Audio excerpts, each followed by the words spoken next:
வணக்கம் நண்பர்களே. உங்களுக்கு தெரியுமா, சுவிட்சர்லாந்து மக்கள் சத்தம் செய்யக்கூடிய வேலைகளை ஞாயிற்றுக்கிழமை செய்யக்கூடாது என்பதற்கான விதி உள்ளது. அதனால் அந்த நாளில் வாட்டர் வாஷிங் மெஷின் கூட போடக்கூடாது. காரணம், அங்குள்ளவர்கள் அமைதியாய் ஓய்வெடுக்க வேண்டும் என்பதற்காக. ஜப்பான்ல 1948 ஒரு சட்டம் இருந்தது. அதாவது இரவு 12 மணிக்கு பிறகு பொது இடங்களில் நடனம் ஆடக்கூடாது. இந்த சட்டம் 2015 வரை இருந்தது. காரணம், போதைப்பொருள் சட்டவிரோத செயல்கள் நடக்காமல் தடுப்பதற்காக.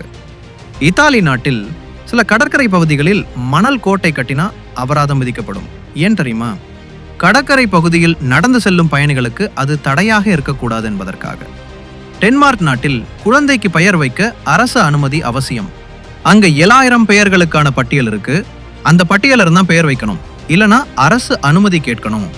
இது போன்ற விசித்திரமான சட்டங்களில் நம் நாட்டுக்கு ஏற்ற வகையில் பொருந்தும் சட்டம் ஒன்றை கமெண்டில் பதிவிடுங்கள்.